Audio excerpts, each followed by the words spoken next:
Oh, bacon corn fed, by the way. In case you're wondering, bacon corn fed. All right. Well, folks, welcome.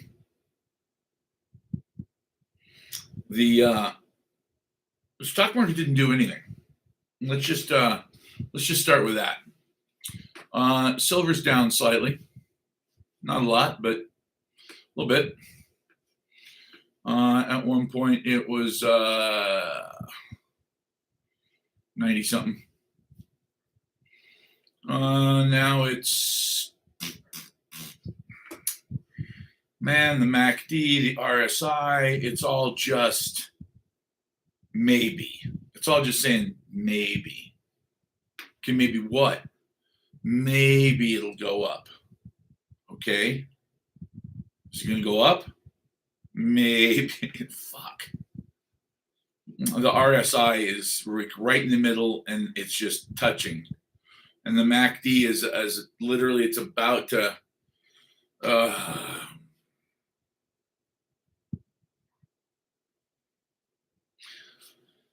MACD, for those of you who don't know, is the moving average convergence divergence chart. It's important. It is important. It's not the only thing that you use. As a matter of fact, if it's the only thing you use, you're kind of screwed. That's not what you want. You want to use several different indicators all at once.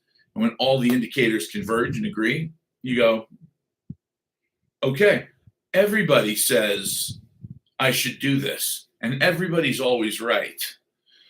I'll give you an example. Everybody said don't bomb Iran. And yet here we are. But, the thing is, Tulsi Gabbard's a veteran, been in combat. She's a badass woman. She said, and I quote, "The CIA has made it very clear to me that Iran has no nuclear ambitions at this time." All right, the CIA said that. Cool. That was a long time ago, though. That was like almost a year ago. That Iran had no nuclear ambitions. No program, no ambitions. But the good news is that in spite of that, we went in and we bombed them. Yeah, we bombed them. Now, not only did we bomb them, but we bombed them and we completely obliterated their nuclear program. The one the CIA said months before did not exist.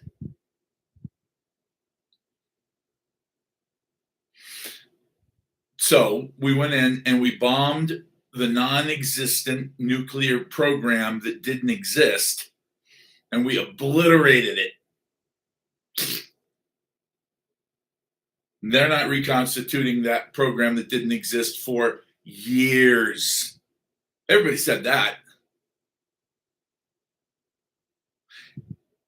But then we said, all right, 12-day war is over.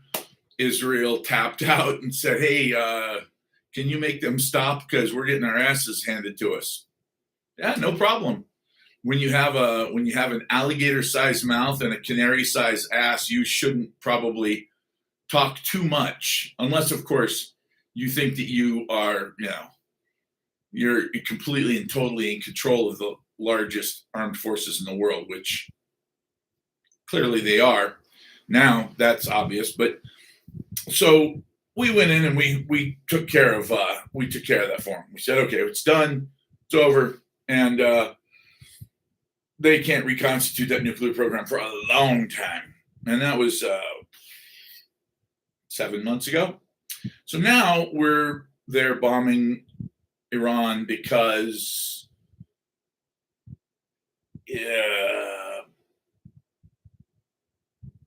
of their nuclear program. And Benjamin Netanyahu is telling us we have to because they're only weeks away. They're weeks away. Now, I know he said that in 96 and in 2002, 2006, 2012, 2020. I mean, he's been saying that they're weeks away from having a nuclear weapon. The whole time they're saying no, or not actually, not even trying to get one. But what's the end game? Well, that's pretty obvious. That's pretty obvious, isn't it? Israel has made it very clear they want to take over the Middle East. The Greater Israel Project is the end game. Greater Israel. It says so in the Bible, man. Look, God promised this shit to them. And when God makes a promise, that's it. So God promised them everything from the Nile to the Euphrates. I know you're thinking, what the fuck? That's several countries they're going to have to get rid of. Yeah? So what? Oh, you think what, the Mohammedans got a fucking chance against them? Not with us. Not as long as the U.S. is there. Yes, I do ride dirt bikes.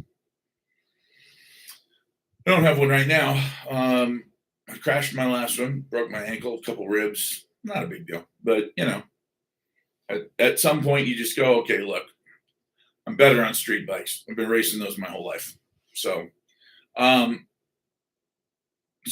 first there was no nuclear program, and then we obliterated the one that didn't exist. And now we're back to bomb the shit out of Iran again, to get rid of the nuclear program and to get rid of the people who run the country, because the people who run the country are trying to start a nuclear program.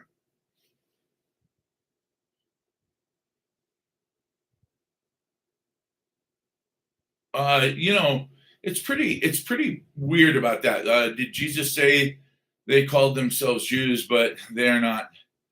I really, it's one of those things where there's so much bullshit that's gone on in the last 100 years. I think what happened was after Jews were kicked out of Spain in 1483, and once they were kicked out of England in the 1600s, and then in the 1700s, and then they were kicked out of Russia in 1842.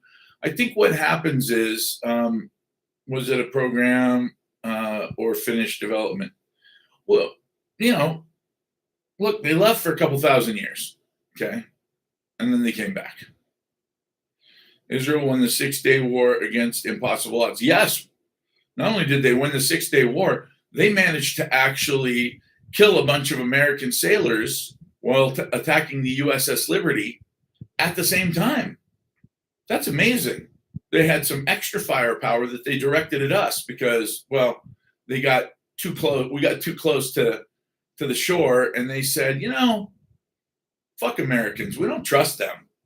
We think that ship might actually be relaying information to the Egyptians. We weren't. Because, Israel and the United States, we've been the closest of allies ever since, beginning of Israel. Except for the fact that they killed a bunch of Americans because they didn't trust us. Other than that, though, yeah, the Goy ships cannot be trusted. So anyway, interestingly enough, after all of this, two things happened that I think really brought Iran into focus and made it something that we had to do right now. Number one, in Mexico, the cartels were showing the United States how stupid the idea of Venezuela being our drug problem, how stupid that idea is, because clearly the drug cartels run Mexico, and they can shut down Mexico anytime they choose. So that's an issue. Let's not focus on that. And then B, this thing with this guy, Epstein, that's his name. Yeah, the finger of God, this one, because it's not working. I I assume that you don't have internet access other than this Tic Tac, uh, Constantine, the questionable, because Iran's using hypersonic weapons on them and they can't shoot them down. The Iron Dome, it doesn't work on hypersonic missiles, and neither do Patriot missile batteries. Ask Russia. So, and they're just getting started. You have to understand something. We're all, you know, uh, it's amazing how fast America gets in there and takes its pants off and finishes. But we just got there a couple days ago, and we're saying, "Oh, look, we won, we won." I think it's something along the lines of, "How did that? What was that saying?" It's a big banner. We hung it up on a carrier. Um, oh, I remember. It said "Mission accomplished." What year was that? Was that 2003? That was 2003. Mission accomplished. We won. That's it. Iraq's over. Afghanistan's over. It's all done. We're just going to mop up now. Crypto's not any more of a scam than the American dollar is now. I mean, think about it. If you look at what the American dollar is backed by, it's backed by our government. What? Yeah, the full faith and confidence in our government. Wait a minute. Our ROTC kids could. Wow, Jesus, dude, what are you living under a rock? You think our ROTC kids could defeat a cartel, huh? Do you know who trains those cartels? You don't, do you? You have no idea what you're talking about, do you? One of those cartels is run by somebody from Delta, and one of those cartels is run by a Navy SEAL. And they're all taught the same way. They're not drug cartels, they're little miniature armies. And when I talked to the border guys that are friends of mine and said, "So why don't we put guys out there and, really cause some disruption? Like Sicario. Let's get in there and let's fuck with them." He said, "Well, I mean, the problem is they got better equipment than we do." And I said, "What do you mean they have better equipment than we do?" And he said, "They just have the most up-to-date equipment. Shit we don't even get."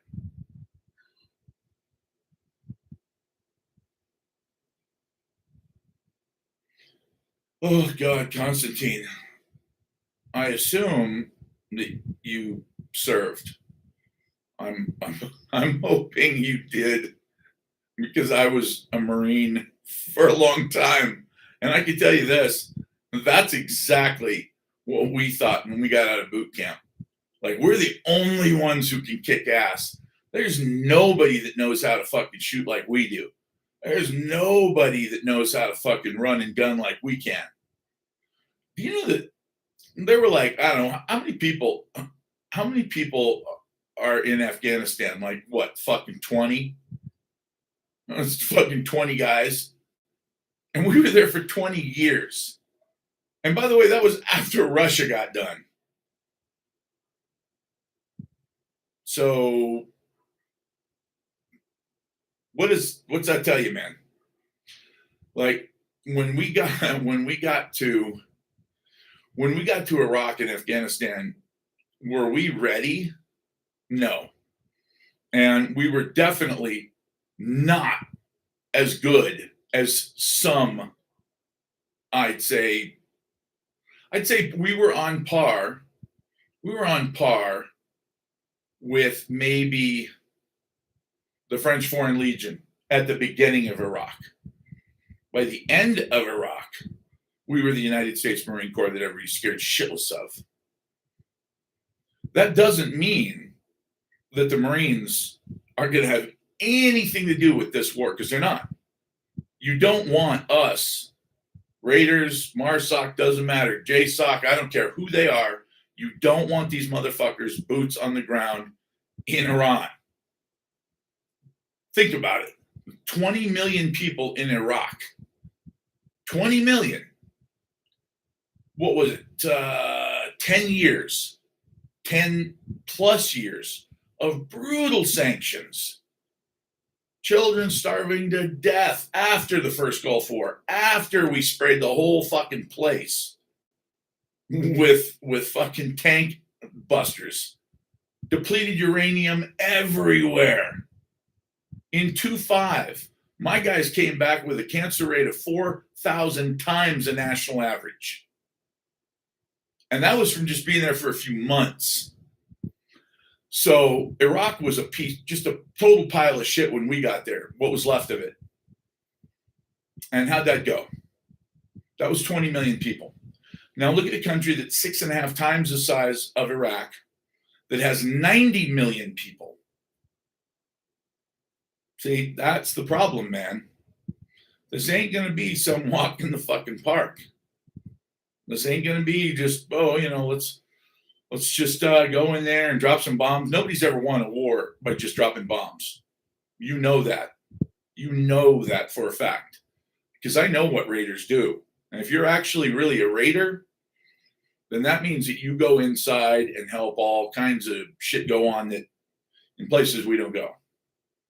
Yes, I do raid. I don't know what happened in 2003. Well, yeah. The Iranian government is unpopular, but again, show me a government that's not unpopular. I mean, half the country hates Trump. Half the country, more or less, still likes him.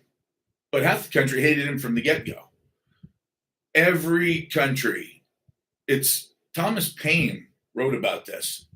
Thomas Paine wrote that there are no good governments. The best government in the world is the one that you can just basically stand. You don't like them, but you can tolerate them. And that's it. That's as good as it gets. Governments all suck.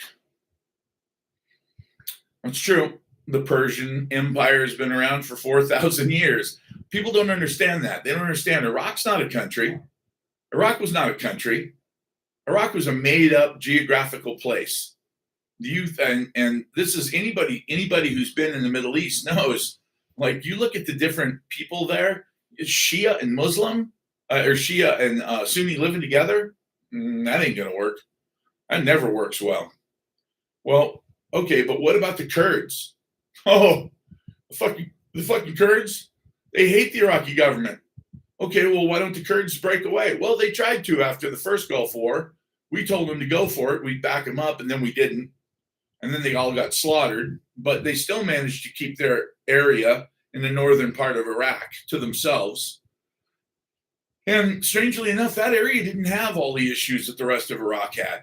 They were very quiet up there. They just did their thing. Now, that doesn't mean that they're not on somebody's hit list, because keep in mind, there is no Kurdistan anymore because Turkey took it over and said, fuck you, Kurds, you don't exist. There's no such thing. And the Kurds said, yeah, we do exist, and you're trying to take our country. So now the Kurds, according to Turkey, are all terrorists. They're just all terrorists, along with all the Armenians. And, of course, all the Greeks. Basically, anybody that's near Turkey hates Turkey. And everybody that, and Turkey hates them. Now, I know you're thinking, well, wait a minute. If you think that all your problems are everybody else's fault, then maybe the problems are your fault. Yeah, maybe that's true. I can tell you this. Turkey still does not admit that there was a genocide. Wow.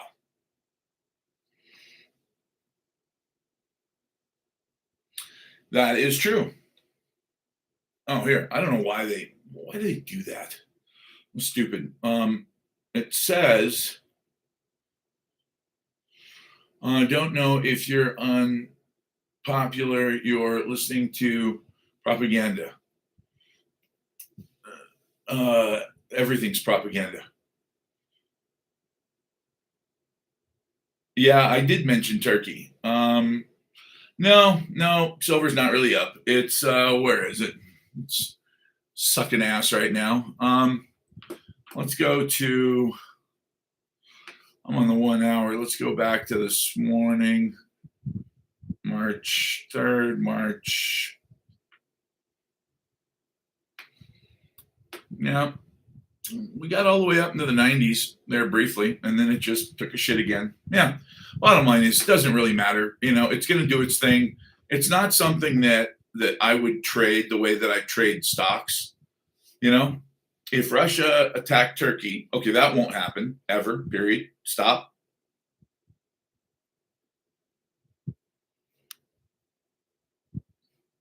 Now I assume that when you say Russia attacking Turkey from behind, that's a Greek joke, because clearly Russia and Turkey are not at odds with each other, and that's the part of this that I'm waiting for the other shoe to drop. I want you guys to know I'm just sitting back watching this because, look, my Marines will go where they're sent. They'll kill who they're supposed to kill, and hopefully, not too many of them will get the golden BB on the way home or whatever. That's just, what can I do? At this point, my country has decided that it wants to go to war. So fuck it. I guess we're at war. But if that's going to happen, then, at this point, I'm supposed to be a little older and a little smarter than I was when I was in the Marine Corps. And so let's prognosticate, shall we? Let's place our bets accordingly. I was fucking shocked to see that oil's not at $100 a barrel. That makes no sense. That makes no sense at all. It was at 70 on what was it, on Friday? It's a fucking 71 or 72 right now. What is that? That's insane. That's fucking insane. You shut down the Straits of Hormuz. Do the math on this, guys. Largest oil producing nation in the Gulf region would be Saudi Arabia. Number 2, Iraq. Number 3, Iran. It's all shut down. It's all shut down. And the price of oil didn't go up? Well, the last I heard, we got 15% of our oil from Saudi Arabia. Now, maybe that's an older statistic. Well, we don't need their oil, especially now that we've captured Maduro. Well, I don't think electric cars are really the answer here. We've got thousands of years of petroleum left on Earth, and it's a cheap, easy way to get around for the time being.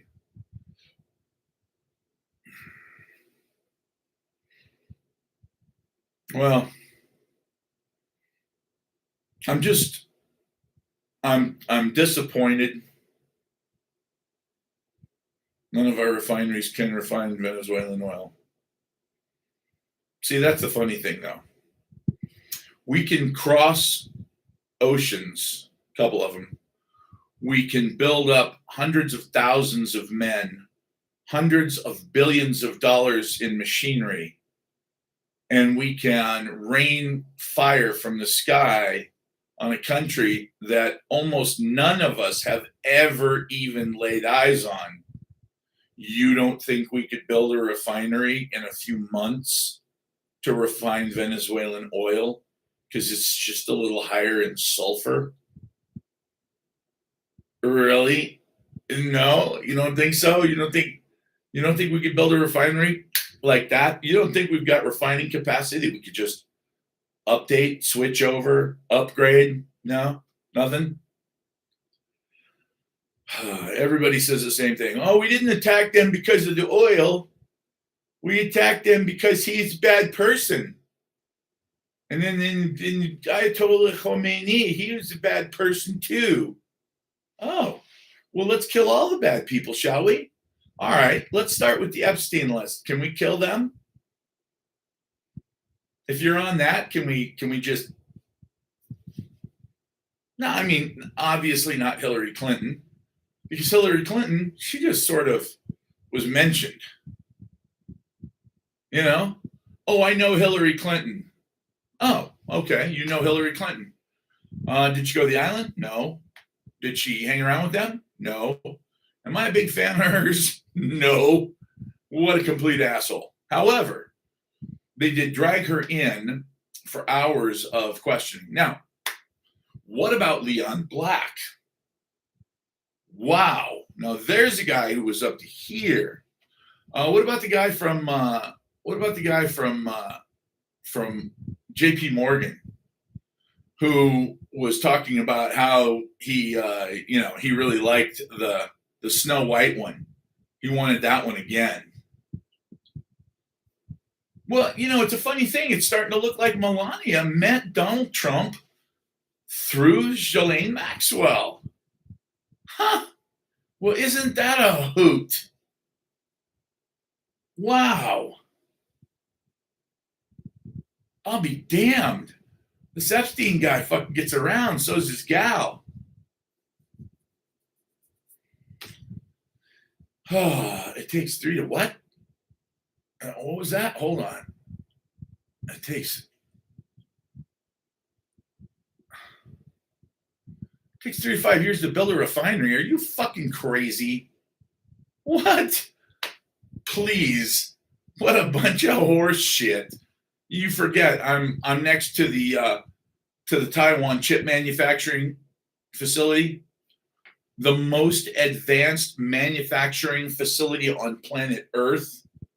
Literally the most advanced machinery and technology on planet Earth. And how long did it take them to build that? Yeah, but the pipes for the refinery, bullshit. It's just bullshit, man. I guarantee you that is an excuse that they're using. I've worked 34 years in the refinery. It took you 34 years to build it, or you've worked there for 34 years. And by the way, 34 years ago, it might have taken 5 years. See where I'm going with this? If we declared this a national emergency, like protecting glyphosate for Roundup, if we declared that this was strategically important, like fucking Roundup weed killer is, apparently, because Donald Trump just declared glyphosate completely and totally immune to lawsuits. Did you know that? Did you guys know that? So what if we gave Venezuelan petroleum the same kind of really, really, really high priority as Roundup from Bayer, a German company who's now completely protected from lawsuits, who can now give anybody cancer? And by the way, before Tic Tac gets me for misinformation, I did not say that it gives you cancer. The guy who's in charge of Make America Healthy Again, Bobby Kennedy, he's the one who said glyphosate causes cancer, along with a lot of lawsuits that have been settled because glyphosate apparently causes cancer. And now it's protected because Donald fucking Trump signed something saying that it was really important to us. Why is Roundup more important than anything else? I don't know. Ask Jeffrey Epstein, because apparently everything centers on Jeffrey Epstein. I don't think it's because he bought a lot of their stock. I think it's because Pam Bondi was a fucking lobbyist for them. Yeah, she was a lobbyist for them. A lawyer, a lobbyist, and a prosecutor. She's got the trifecta of evil, worthless fucking flesh right there. You can't get any lower than that. Well, I mean, there is always Netanyahu.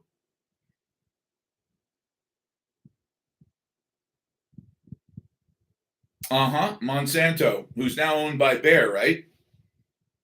Did Monsanto get bought out by Bayer a few years ago? Because I believe they did. Monsanto owned by Bayer. Yes. Yes, Bayer AG acquired Monsanto for $63 billion in June of 2018, making it a subsidiary. While Bayer dropped the Monsanto name from its corporate identity, you don't say. Why would they do that? Because Monsanto is evil? Like truly, incredibly, deeply evil. Wow. Bayer to drop Monsanto after takeover. No more. Monsanto, no more. Agrochemical giant name dropped. Interesting.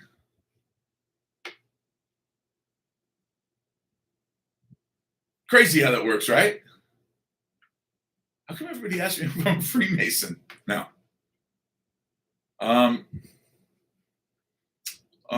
And let's see. And so who owns DuPont?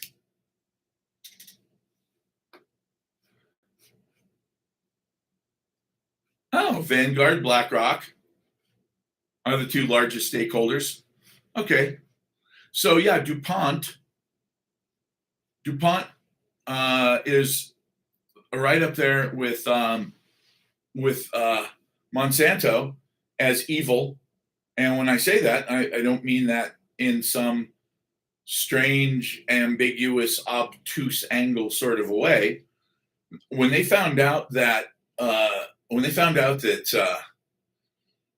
Teflon was actually giving women that worked in their factory horrible birth defects with their children and causing miscarriages and birth defects that were just horrendous, they pulled all the women off the line. They were like, well, we got to get them away from this nasty stuff. And then, that's interesting. DuPont invented the forever chemical. Yeah. It's 8 carbon molecules bonded together. So when you ask me a question and I say no, if you ask it a second time, do you expect me to answer it differently? Yes, I'm a Freemason now that you ask me a second time. I actually went through the whole process between the first question and the second question.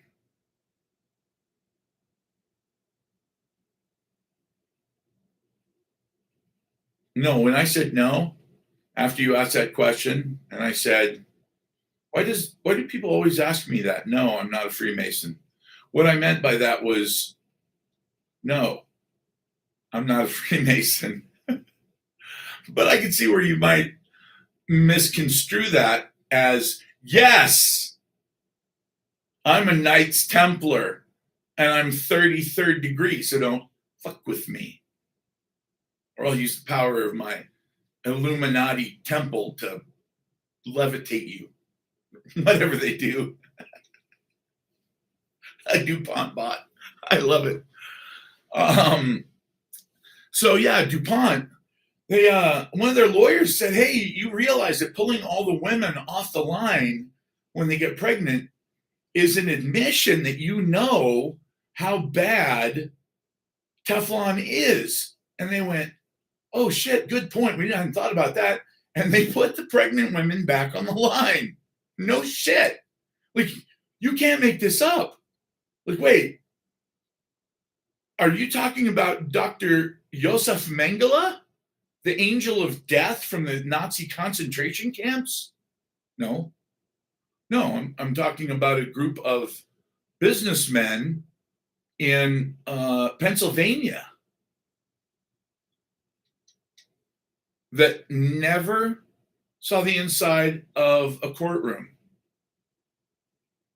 ever, even though they caused the direct death of probably, allegedly, it's just my opinion, tens of thousands of people. Now, what the fuck kind of bullshit claim is that? Well, do I know why DuPont never went down for all of that?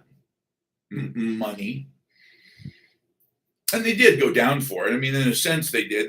They paid out the largest lawsuit in history. It was it was like $3.6 billion, which is interesting because they probably made, according to the records, somewhere in the neighborhood of $60 billion. $60 billion. So they paid out three. And but what's interesting is the people who got the $3 billion used a lot of it to have other people tested because they wanted to know how many people in the Ohio River Valley were contaminated, because DuPont's chemical manufacturing factory dumped Teflon waste directly into the Ohio River. A pipe just puking this insanely toxic shit. Stuff that if you got a bottle cap full of it, you're dead. You're dead. It causes 9 different types of cancer. They're very specific, and you're going to get one of them. Your teeth are going to turn black. Your testicles are going to get cancer. You're fucked. And they poured hundreds of thousands of gallons of it into the Ohio River directly. This shit's so toxic that when they tried to vent it through the roof in one of their new factories, they thought that there was a hailstorm outside because a flock of birds flew through. This is all documented. Flew through. Rich douchebag. But no one wants to hang around with a mouthy douchebag like that. You know?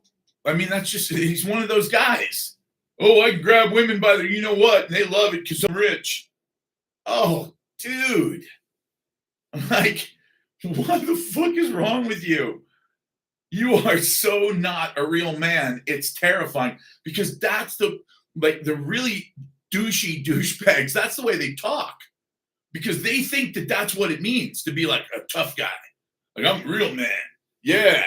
I go up to a girl, grab her boob. You know what she does? She says, thank you, sir. May I have another? No, that's never what happens. Ever. And why would you do that? Like, why would you do that? You just violated everything that you're supposed to stand for.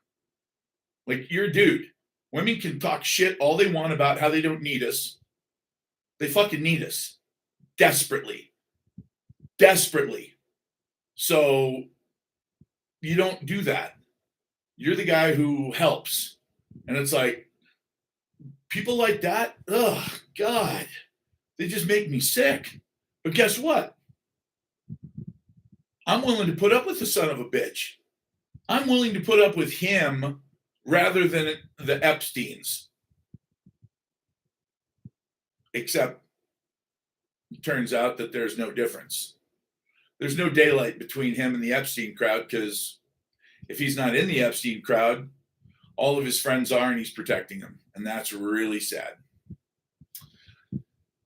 Did that just say creosote is Agent Orange? Because that's wacky. No, creosote is not Agent Orange. Agent Orange is a very, very deadly, very specific chemical. DuPont, I believe, also made that too, didn't they?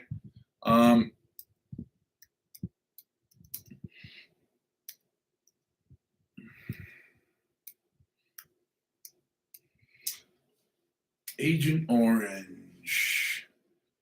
It's called dioxin. Dioxin. Agent Orange is a tactical herbicide containing highly toxic contaminant dioxin. Let's see. Active ingredients. a mix, a 50-50 mix of yada yada, blah, blah, blah, contaminated with dioxin.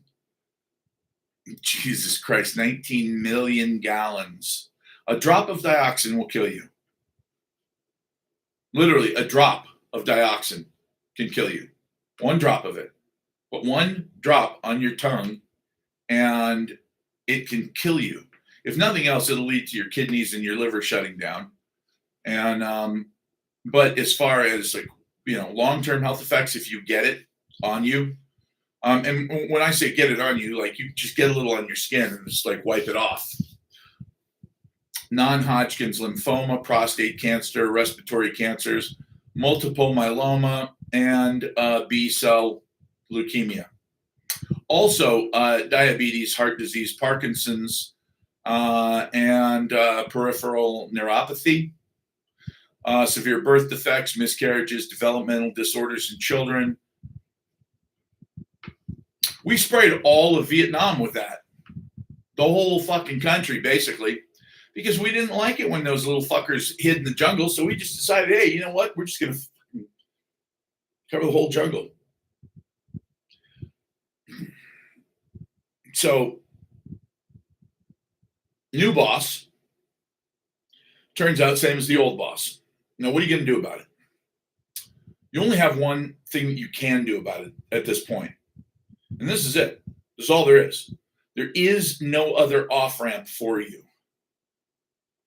Make money, get out. Now, can you get out and still be in the United States? Of course you can. Of course you can. There are some places that are a lot less liberal and libtard than others. Is it easy to survive in those places? Not on a salary. So when I tell people to buy silver, I'm not saying buy silver because silver's up today or silver's down today. I've been telling people to buy silver now for 5 years nonstop, a little over 5 years now, nonstop, since it was 14. Right now it is 90. If you want to have something that's worth $300, $400, $500 by 2030, when everyone, by the way, everyone, okay, when I say everyone, I mean everyone that's opinion actually matters on this. Maybe your Uncle Doug thinks that AI is all bullshit and there is no such thing. But the Elon Musks of the world, the people who are in AI, knee deep or deeper, believe that 30% unemployment by 2030 is completely reasonable. That's 3.5 years from now. There will be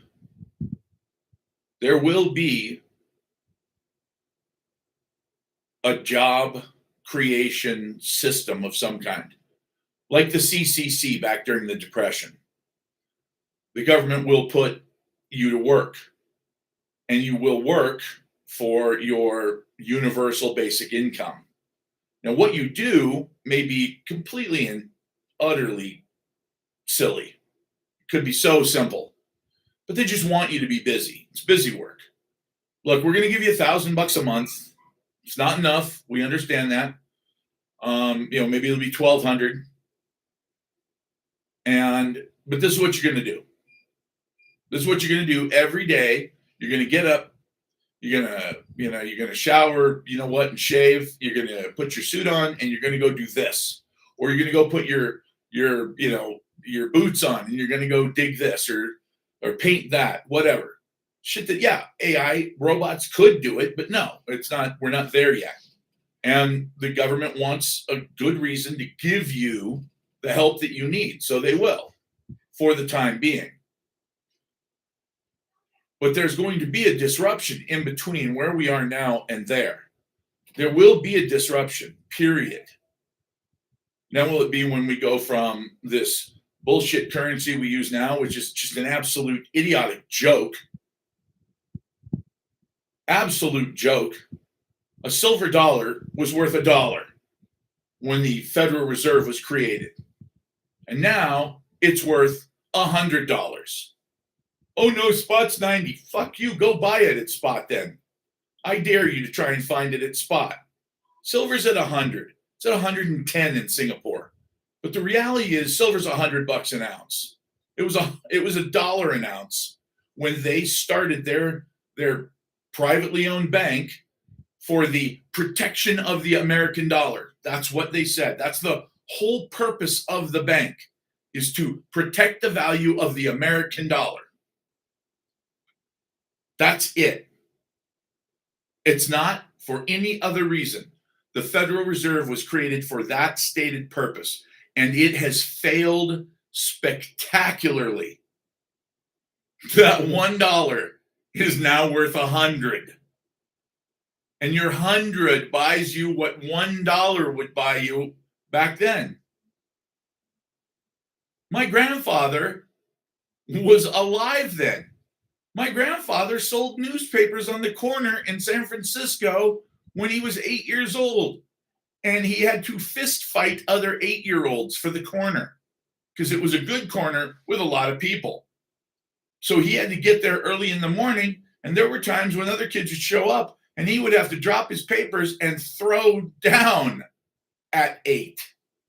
And the other kids would finally have enough and run off, and he would keep selling papers. That's what he did. And sometimes he would take his money when he was feeling real froggy and he had a really good day, and he would stop on his way home and buy himself an Anchor Steam. For those uninitiated, Anchor Steam is San Francisco's original beer. Yeah. By the time he was 10, he could buy his own beer. It was a completely different fucking world. It was not exactly a world of helicopter moms. So, if you don't own silver, if you don't have silver, if you don't own gold, you're fucked. That's it. Now, are gold and silver the only things that I'm going to do? No. It is good beer, actually. That's not all I'm doing.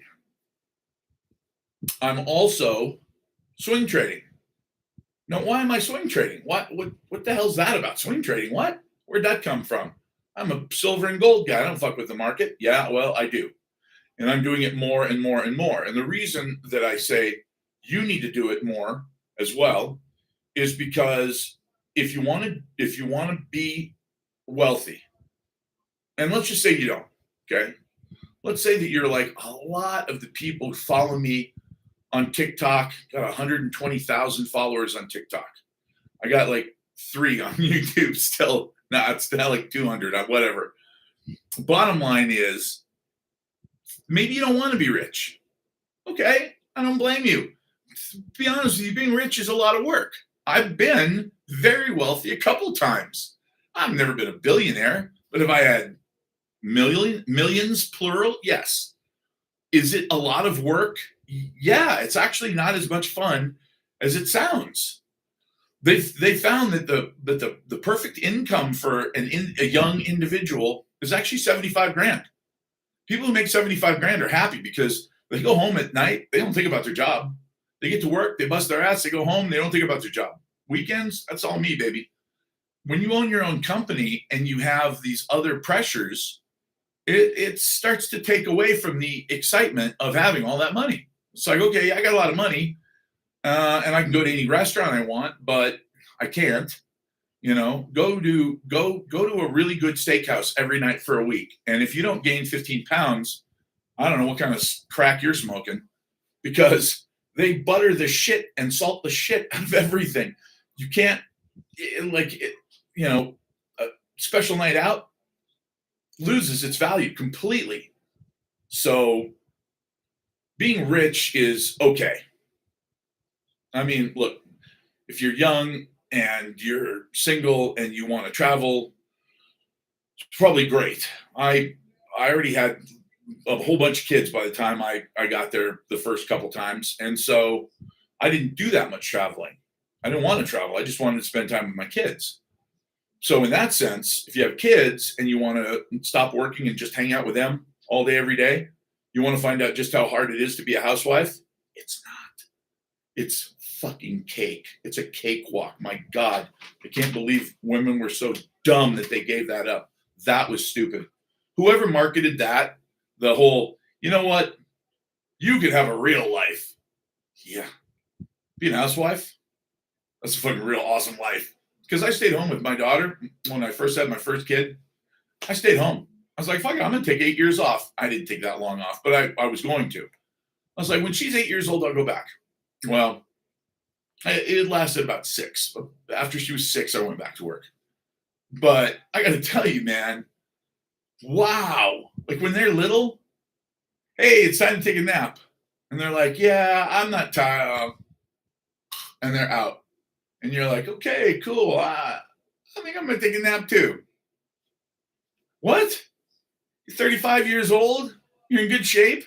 And you're going to take a nap in the middle of the day? Yeah. Why? Because I can. You know, like you want good dinner? Start at 2 o'clock in the afternoon with nothing to do except watch Barney and see how good a cook you become. You get good in the kitchen. I got good in the kitchen. So my point is this. That's a good reason to have money. It's having money just for the sake of having money. I mean, yeah, if you got a tiny penis, okay, maybe you're going to need some money. I'm sad to say, but I mean, that's kind of the way men think nowadays. It's like, well, I don't have any principles and I don't have a lot of personality, but I got a lot of money. Okay, well, you go find yourself a vacuous turd of a woman who just looks hot. You'd be great.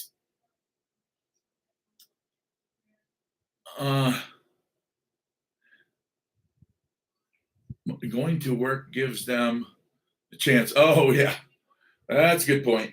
20-minute power naps. You know what's really awesome?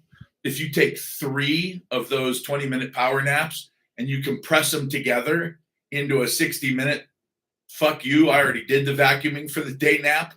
Wow, that's ballistic. So anyway,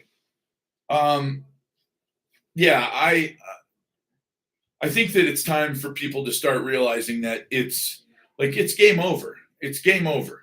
It is. So you've got 2 choices. You can either establish that fact in your head now and get that sort of panicked adrenaline feeling, the butterflies in your gut, that sort of a little bit sick, nauseous feeling of, oh, fuck, what's about to happen. Go ahead and let that foment now, or you can just suffer with everybody else.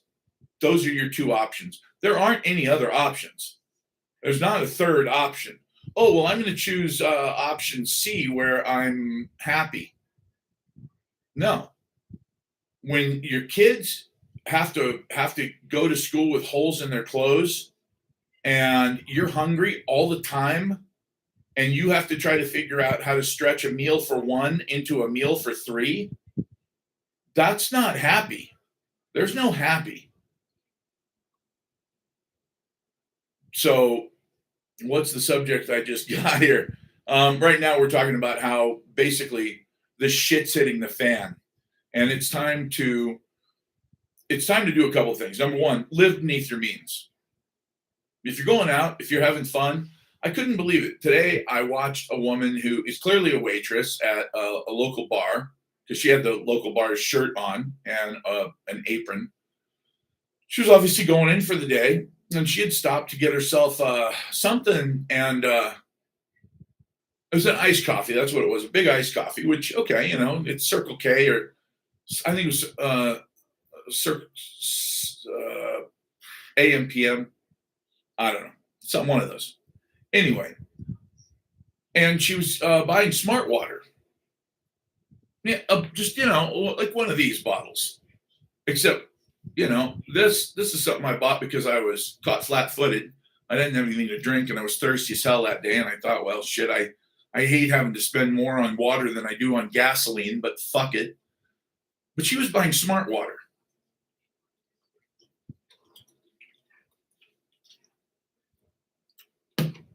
And I thought, In my head, I didn't say it out loud. You fucking idiot. Smart water? High alkalinity smart. They just put salt in it. That's alkalinity. That's what they're doing. I read all the reports. That shit's not good for you. It's not bad for you, but it's not good for you either. It's just like drinking normal water with a pinch of salt in it. Not a ton of salt so that it tastes like salt water, just a teeny little pinch of salt, just to put all the stuff in it that they take out of it when they filter it. Because this filtered water, purified, you know what this is? This is tap water. This is fucking tap water. And it says on the back, from a municipal source, that means it's a tap here in the city that they fill these up with, but they filter them first. Is it reverse osmosis? Probably. All right, well, that's good. It strips a lot of stuff out of the water. So let's put a pinch of salt back in. But let's make it good salt, not the white bullshit salt, table salt. Let's put some something that's got manganese and magnesium and selenium, like Himalayan salt, just a teeny pinch. And then instead of charging 99 cents for this, we'll charge $5 fucking dollars. Are you kidding me? $5 for water? Okay.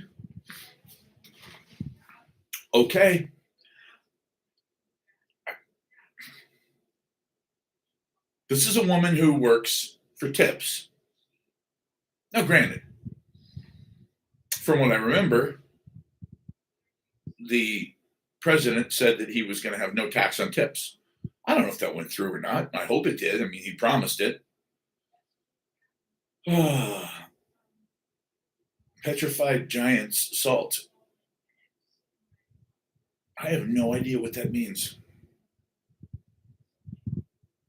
Pink salt is not that good. Baja Gold is the best salt and no heavy metals. You want me to ingest something from Baja California that isn't tequila? Are you out of your fucking mind? You want me to eat something that's been on the ground in Baja California? No. Not unless it's agave and it's already been put in a furnace and it's already been distilled down to its purest form. And then, yes, I will ingest that along with an organic lemon and some Himalayan salt. I don't care if it's Himalayan, doesn't matter.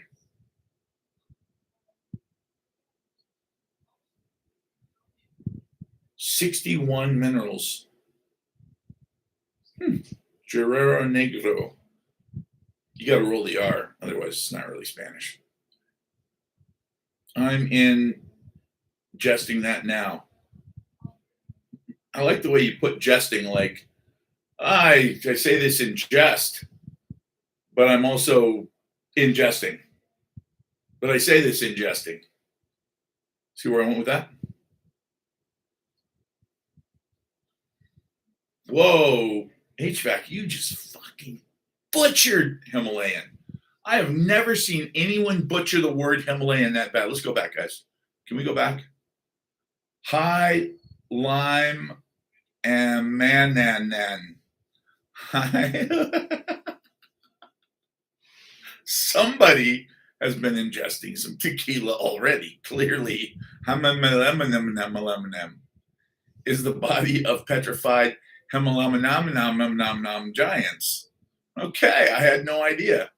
I didn't realize that the Himalayan giants were that big. So, the word is the shit is hitting the fan.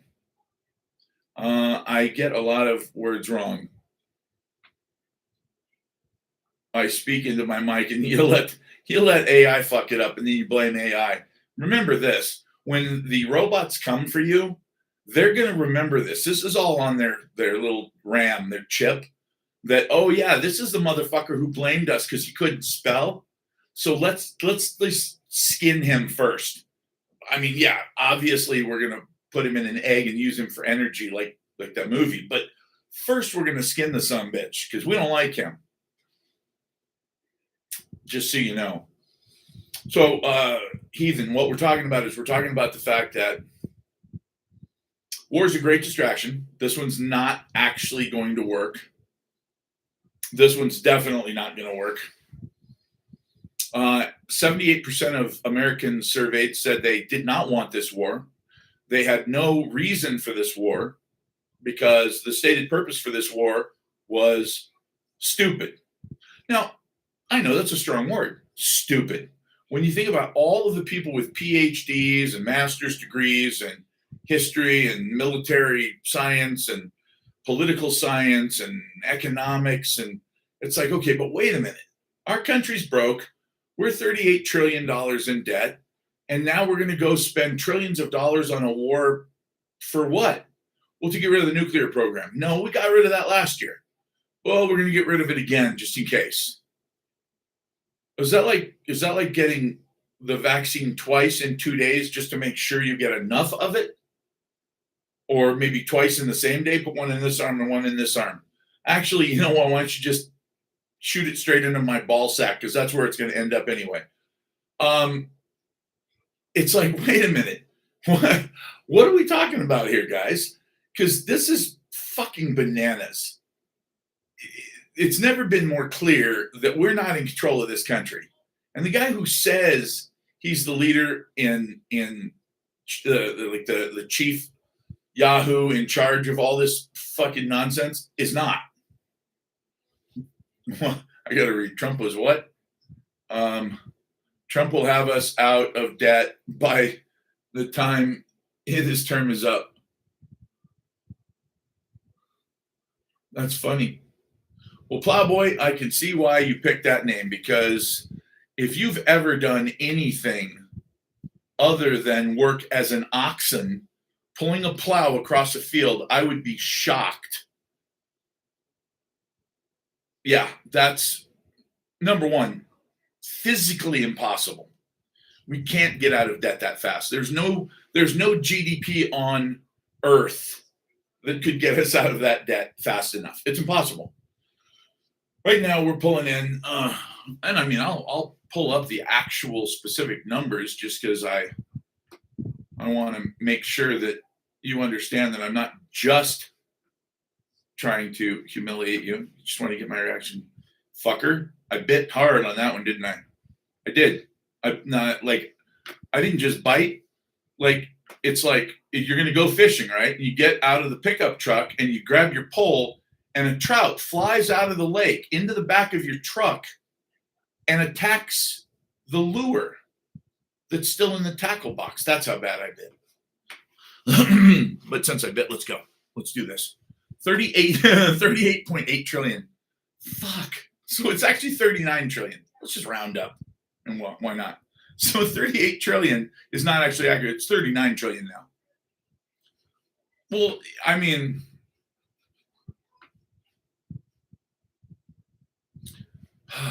$38 trillion. Yeah, I mean, it's hard to imagine these numbers. Well, they're going to pay off at least half of it, right? Tariff revenue, by the way, just so you know, 375 billion. So, okay, look, let's talk about this. The revenue per taxpayer from tariffs has been $3,200, $3,247 to be exact. That's nothing to sneeze at. The debt that you owe the moment you become a taxpayer is $356,089.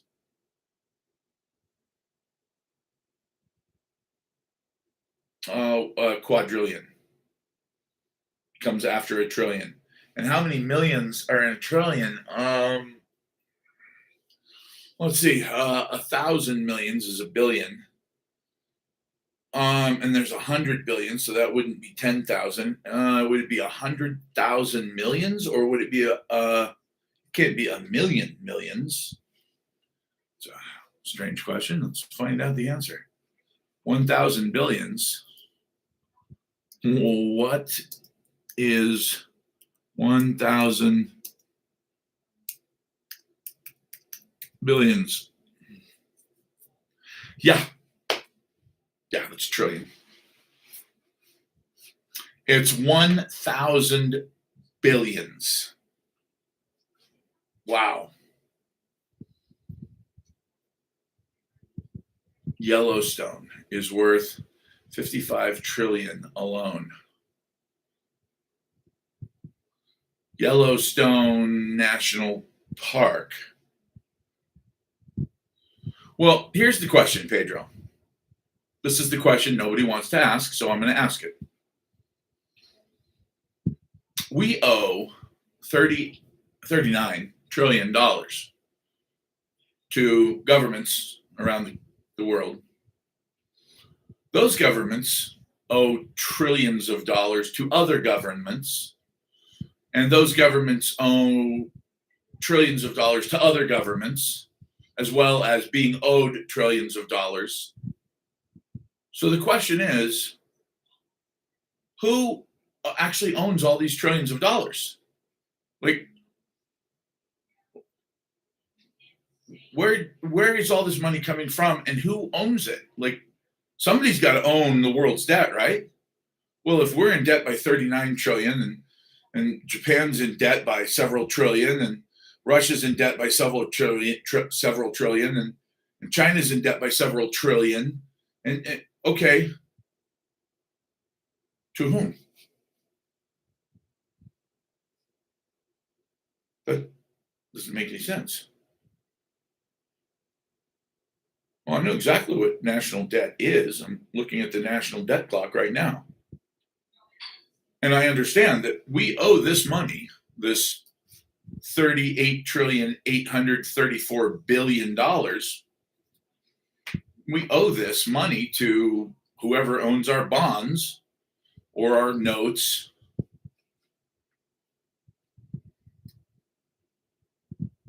But they owe.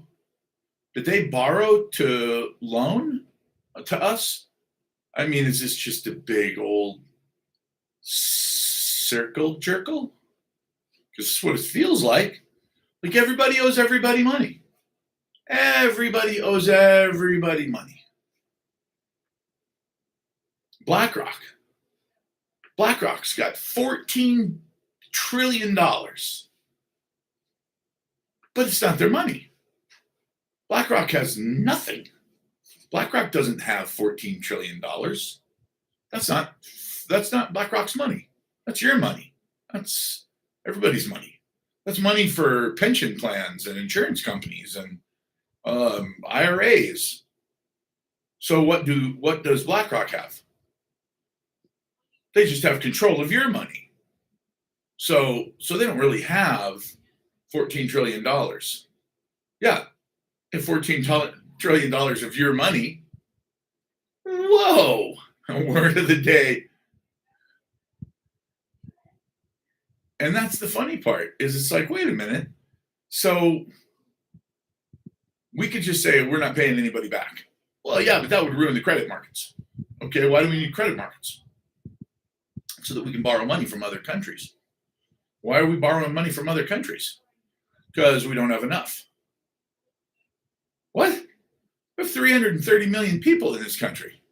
330 million people. 330 million.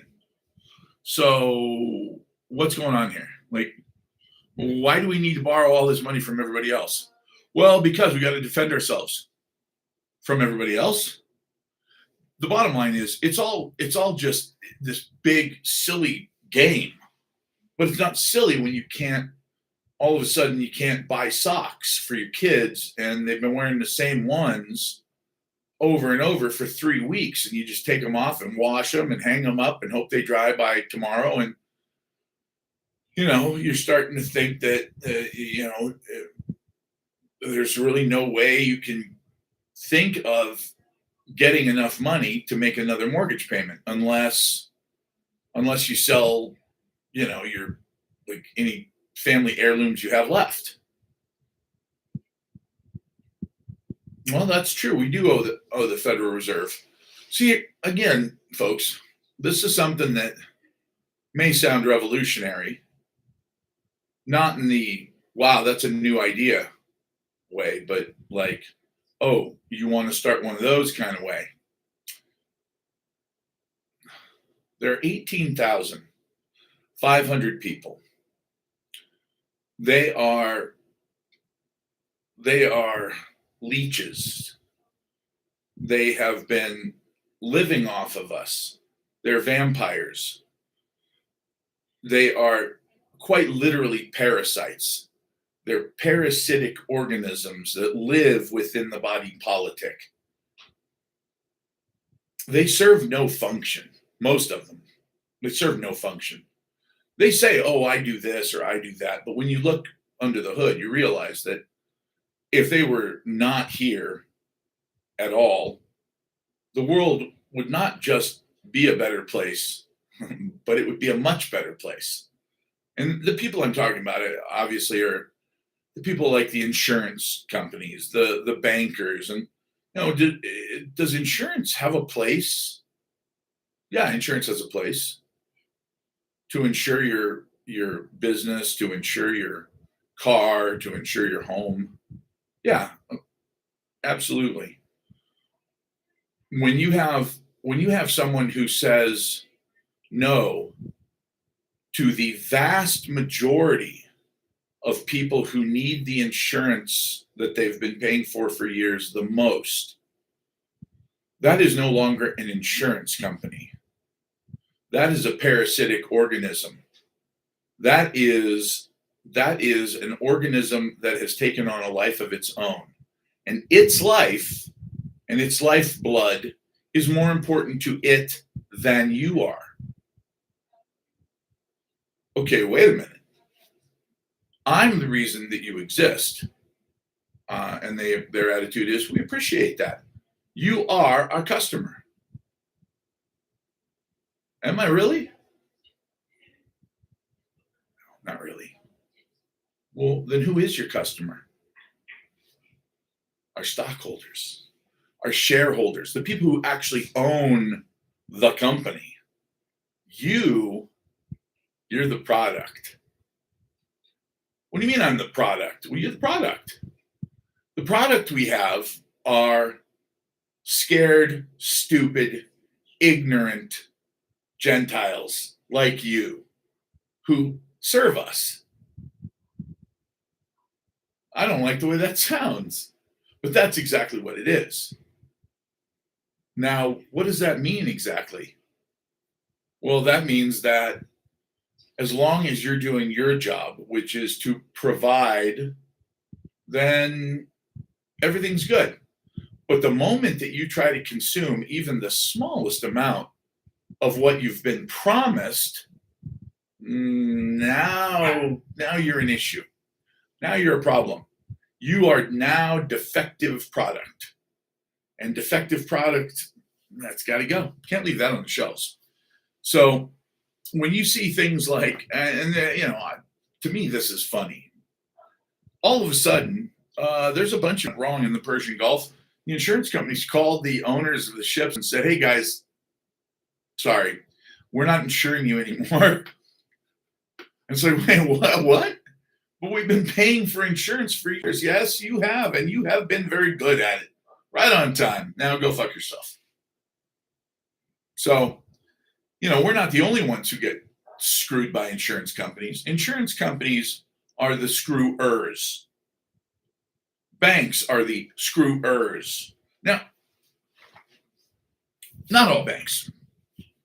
There are small and even some medium-sized banks who loan money to industrious people who have good ideas and want to go out there and get to work. Fuck yeah. Sounds good to me.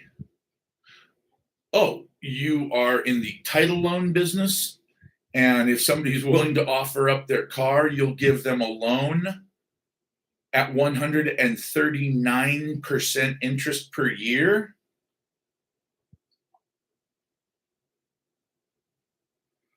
No, I'm afraid you are the parasitic organism that we must get rid of. You are destroying our country. From the inside out, you're hollowing us out. And you're starting with some of the best people in this country, the poor dipshits. Yeah. Stupid people are not bad people. Stupid people, a lot of times, are some of the nicest, best people. Now, if you need help with your theoretical mathematics homework, you happen to be going to Rutgers, probably not the right people. But if you're stuck on the side of the road, they'll be the first people to pull over to offer help. If you need somebody to babysit your kids, they're probably the safest people to leave your kids with. If they say that they didn't take that $20, they probably didn't. They're the best among us as far as human beings go. As far as efficient money-making machines, they're kind of worthless. So you have to really decide what's important to you. But the dumbasses among us are not only the most entertaining. I mean, come on, guys. Have you seen those fucking videos? Like, wow. Some of the shit rednecks do in Alabama. I mean, I see why NASA's headquartered there. I saw them slingshot a girl, and God, she was hot. And they must have been able to slingshot her probably 200 yards into a really big, deep mud puddle. And it was not a lake. Not a lake. It was mud. And when she hit the mud, I thought it was going to kill her. And she got up just laughing her ass off. Everybody was laughing. The beer flowed that night. And I thought to myself as I watched that guy, I wish I were there. You know? Do I wish that I were at Morton's right now picking out which cut of beef I want? That one. No, actually, I don't. I don't go to Morton's because the first time I went there with my now ex-wife, and they rolled the cart over, as they do. If you're rich and you know about Morton's, they rolled the cart over to show us the different cuts of meat. And of course, there was a lobster on the cart. Still alive, still moving. I think that the idea was that they wanted to demonstrate how fresh the lobster was going to be if she ordered it. What they actually got was my wife bursting into tears when she saw the live lobster struggling for its life, about to go into lobster heaven.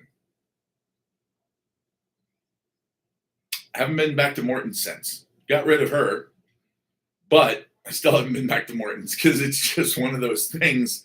There's something about staring at that lobster and thinking, well, I could murder that, or I could just eat that piece of meat that's already been killed laying next to it. Yeah. And don't get me wrong. Do I hunt? Well, right now I don't. Look at me. I'm fat. Why would I hunt? But can I hunt? Oh, you bet your ass I can. I was on the Marine Corps rifle team. I can definitely hunt. I just don't need to. I don't need to kill anything. I know it's horrible because I can have somebody else kill it for me. Yes, actually I can. I know a lot of rednecks, and then I get offers all the time. Hey man, you want some venison? Yep. Want some whatever? Name it. Javelina. It's a little gamey, but it does taste like pig, even though it's not a pig.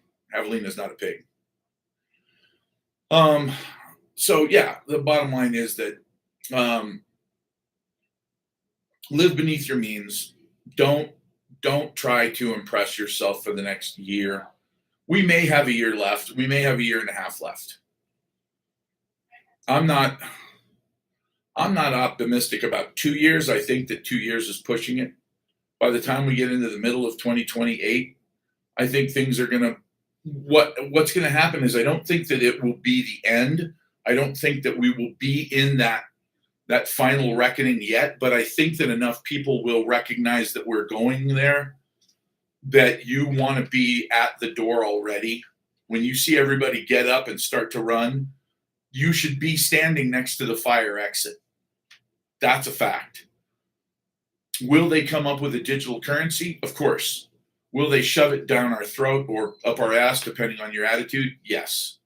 Well, of course, I've already looked up Agenda 2030, but that's a European cliche goofball bullshit thing.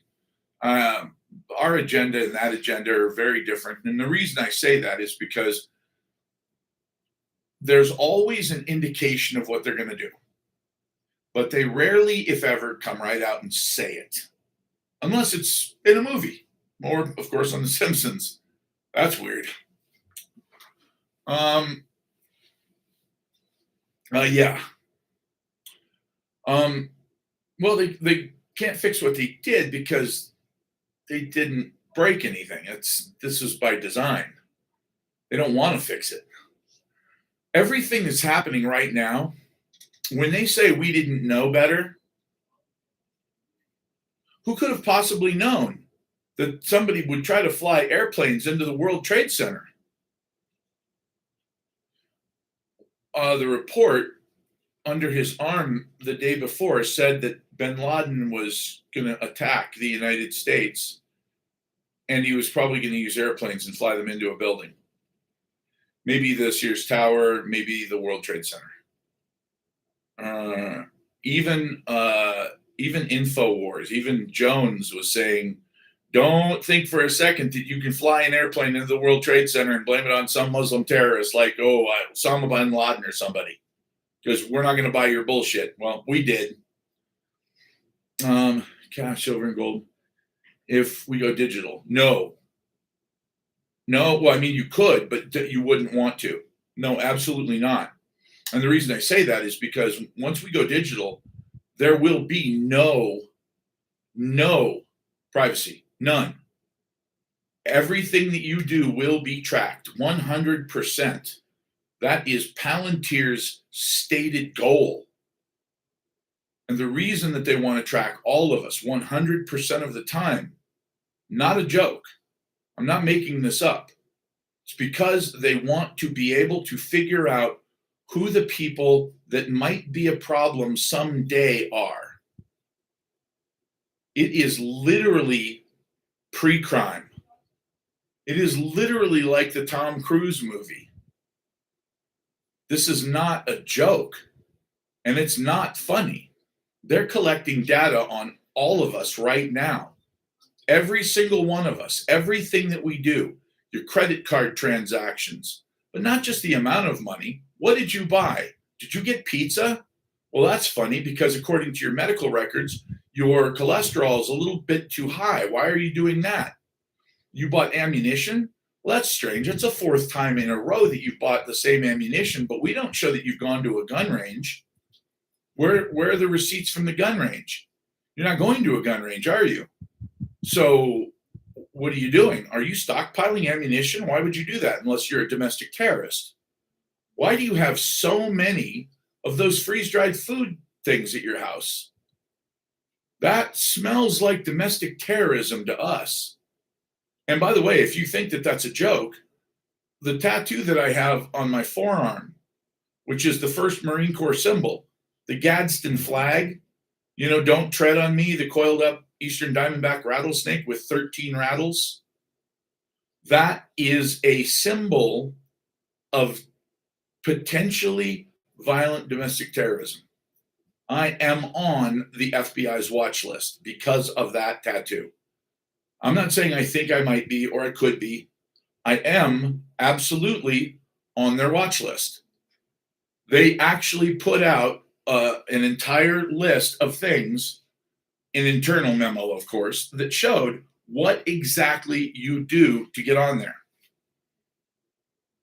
If you have the Alamo, the flag from the Alamo, you're on the potentially violent domestic terrorist threat list.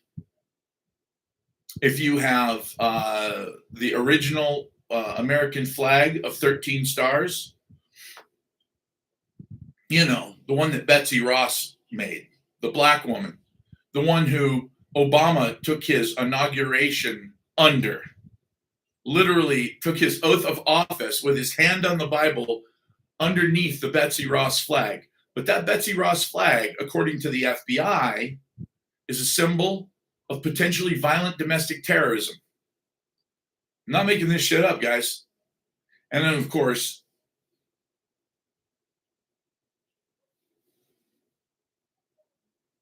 there's the big one.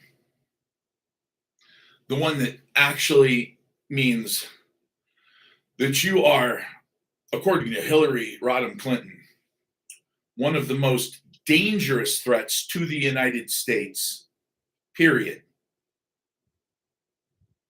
Veterans. She said that military veterans were the greatest terrorist risk to the United States of America. If somebody had told me she said that, I would have just said, you just don't like her. You tried to go out with her and she shot you down when you were going to Oxford. But I saw her say it myself. I'm sure you can probably find it on YouTube. You can find everything on YouTube. Well, white men, obviously, but especially veterans. Veterans are the most dangerous potential terrorist threats in the United States. Mother, who would have guessed? So here's what's going on. For those of you who don't know, I am writing a book.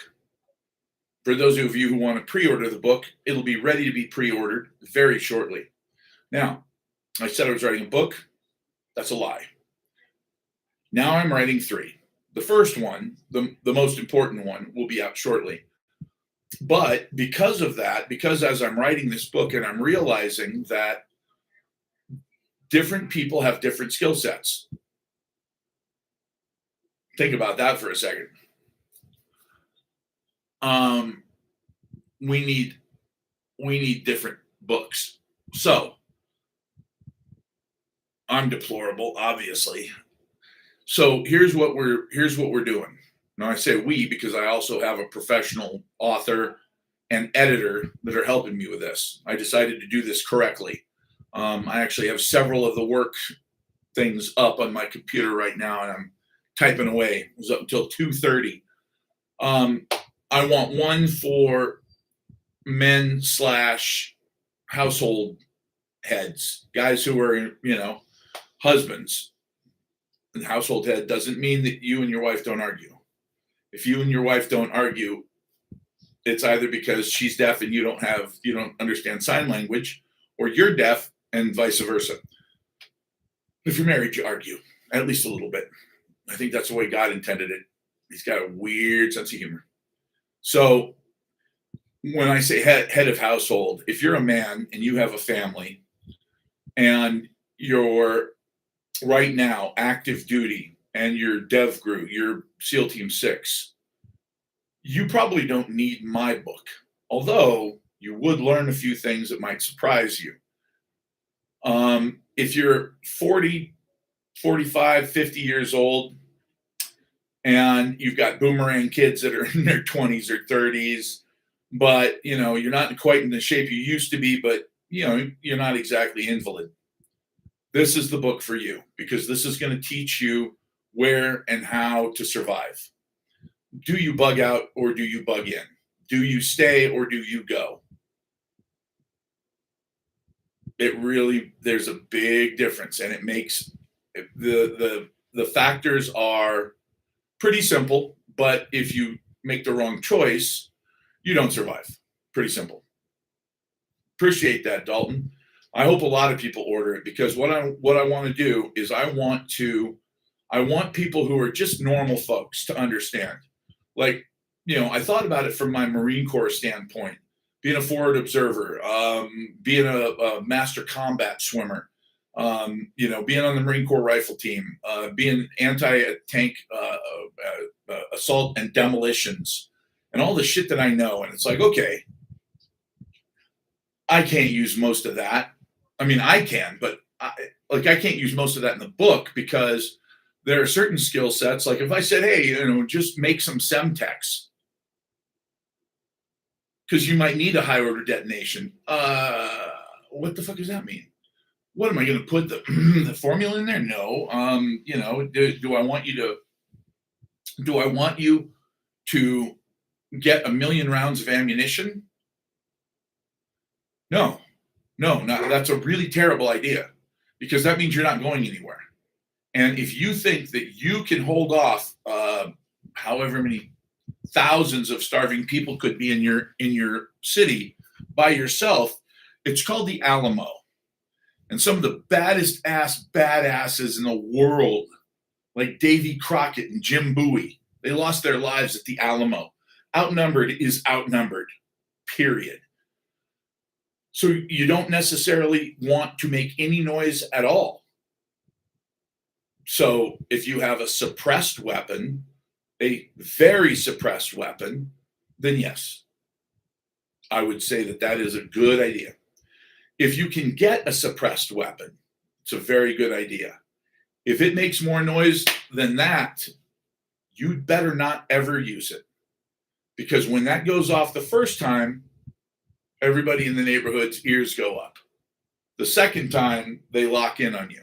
That's just basic sniper knowledge. Your first shot, everybody hears it, but nobody's sure where it came from. The second shot, because they're already eyes up, they're looking, and they hear it, and boom, they got a pretty good idea where you're at.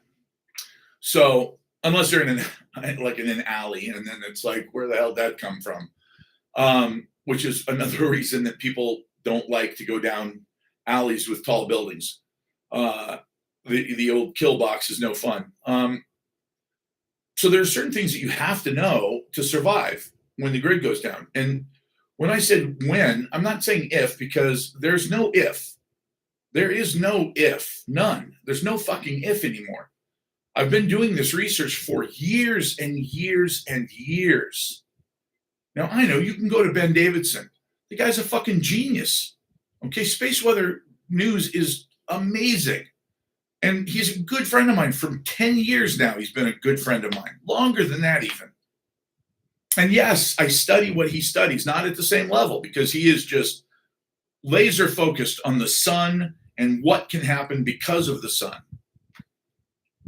You know what my advantage is? NBC, nuclear, biological, and chemical. I studied it in the Marine Corps. So I understand EMPs.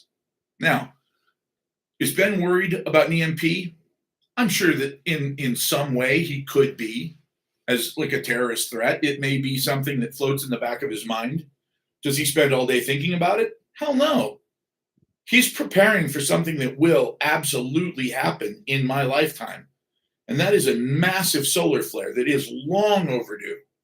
And when that massive solar flare happens, we have no electricity for the rest of our lives, probably for many lifetimes.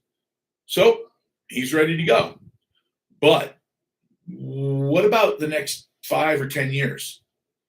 There's nothing that says that somebody doesn't come along and detonate an airburst 100,000 feet up and end our grid. That would actually be the easiest way to end the United States of America. You don't drop bombs on cities. What kind of fucking idiot does that? Well, I'm going to bomb Los Angeles. Really? Where are you going to live? Well, I'll move in the next week. No, you won't. No, you won't. That's not going to happen. Yes, living Amish style. You fucking nailed it. The Amish. That's the funny thing. Remember that part of the Bible where it says the meek shall inherit the earth? Boy, isn't that prescient right now. Think about that. Uncontacted tribes in the Amazon are going to be like, just another day. No big deal. They don't even notice. People around the world who live on farms are going to be like, power's out. All right. Well, light candle, mama. That's going to be it, you know? Now, will people in New York City do that? No, they'll be dead. It will be absolutely apocalyptic in a sense that you can't even imagine. And when I say you can't imagine, I'm not even going to go into it in the book, but I will say this. The reason that you absolutely have to have a book like this, and not written by somebody who is a survival expert extraordinaire from, Delta Team. If the guy can run 17 miles, do 1,000 sit-ups and push-ups in a day, and can run for 20 miles with 100 pounds on his back, okay, good for you, man. Not only can't I do that shit, I don't have time for that shit. So you show me how to survive the easiest, simplest way possible. All right.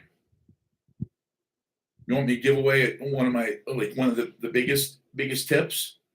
West Virginia Heathen is one of my co-authors.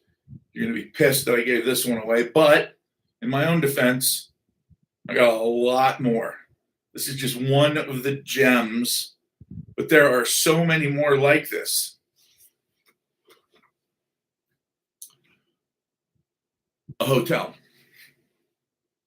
Hotels are designed in such a way that you can have multiple families living there at the same time. They're also designed with boiler systems that have hundreds, maybe hundreds of thousands of gallons, if not tens of thousands of gallons for sure, of fresh water stored in the basement. Stored in the basement. In the pipes total throughout the entire building, when you consider toilets, etc., you are talking about an enormous amount of water stored up, and a commercial kitchen with an enormous amount of food in containers. Now, do you go to a hotel by yourself? No, that is not something you do alone. If you have a group of friends and you know that this is something that you need to do, then this is where you meet. Now, does it have to be a huge Hyatt hotel that's a high rise? No, it's better that it's not. Could it be just a typical, small Holiday Inn? Absolutely. They will have a tremendous amount of durable goods in their back room. They'll have clean sheets for months. They'll also have everything that you need to survive for quite a while, including, best of all, entry and exit points. Usually there are 4 ways in. There are 2 entrances on the ends, the main entrance in the middle, and the main exit on the other side of the middle. It exits to the pool. Now you have choke points. And by the way, long corridors. And long corridors and choke points are very, very good for feeling safe. That way, a minimum amount of people can watch out for a maximum amount of people while they sleep and get their shit together mentally. That is where you want to go, if you can. Now, if you can't, there are a whole lot of other places that you would absolutely love. People say hospitals all the time. Totally wrong. Hospitals have one real thing going for them: medicine. That's it. They don't have any doctors, because the doctors are going to be long gone. So you're going to sleep in a gurney? Yeah, no thanks. Uh-oh. I just got whacked on TikTok because I'm talking about something that they don't sell in the TikTok shop. So they're saying that I'm redirecting people away from TikTok, and now they're punishing me. Do you recommend the book for women? No, I'm writing one for women. I'm writing one specifically for women, and it will have little bits of information for women with children. Now, I know this sounds crazy. But I'm actually making stuff for children in this situation. I know this sounds nuts, okay? But what I want you to do is I want you to think about this, okay? Think about the movie Life is Beautiful, okay? I've never seen it. I didn't need to watch it. I got it just like that. As soon as I saw the preview, I went, oh, I got that. I'm that guy. I am that guy. Well, what's it about?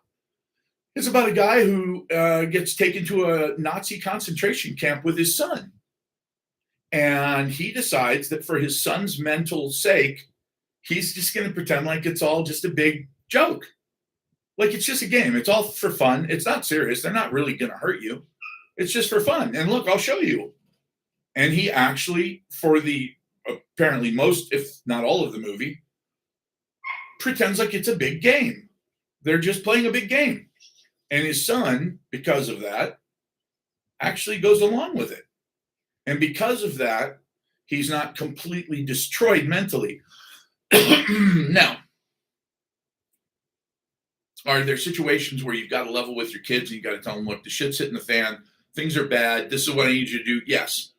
Does it help you to freak out and overreact in a situation when you're trying to survive? No. As a matter of fact, that is the worst thing that you can do. And that's something I want to impress upon the women, because watch in anything that you see, any video that you watch of an emergency situation. The Trump assassination attempt is fantastic for this, because in every video that's shot that day, you see the event happen, you see the reaction of the crowd, and then there's one thing that you always hear above everything else, and that is some fucking woman screaming at the top of her lungs. Just screaming. Oh my God! Oh my God! Oh my God! And you just, shut the fuck up. You are not helping this situation. Now, I know that is very harsh. That's a very mean thing for me to say. As a former Marine, it's like, well, you have all the training. No. There are things you should do, and then there are things you have to do. The shoulds, that's good. Bonus points. Pat yourself on the back. Good you. You're good. That was good. Well done. Then there are other things that you have to do or you die. Keeping your shit together mentally, not losing it, not screaming, not giving in to that urge to act like that frail little bunny rabbit. That will save your children's lives, and of course, most importantly, sets a perfect example for what they should do when the shit hits the fan. Because if it hits the fan for us, it will continue to hit the fan for the rest of our lives. We will grow old in a world that is chaotic. Now, mind you, I'm not saying worse.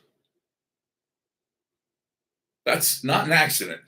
I'm not saying it's going to be worse. I'm saying it's going to be chaotic. And I will say that it will be worse temporarily, for sure. It's got my bike back from the shop, all 200 horsepower. It will be very chaotic and very sad and very, when I say apocalyptic, I don't think people wrap their heads around that. When it's hard to explain what the first few weeks will be like, because they will be the worst. And it's almost like if you can prove to the universe, to God, Yahweh, Allah, whoever you pray to, if you can prove to your God that you got this, you're not giving up. I'm breaking it down in a way that you understand that there's 6 days, there's 6 weeks, and then there's 6 months. And that's it. It is all mindset. So once we get past 6 days, the first 6 days will go from what we're talking about right now, sitting here, talking to each other, doing our thing. We'll go from that to complete and utter chaos in a way that, I mean, it's really hard to wrap your head around. At 6 weeks, the danger will no longer be as much people raiding your house. There will be that, but it won't be as much people raiding your house as disease. That's something that we're going to have to come to terms with because, and again, this is tough because mentally, I've been with people when they took their last breath. I've been there and I've done that, and so I've I have experienced stuff that a lot of people haven't, and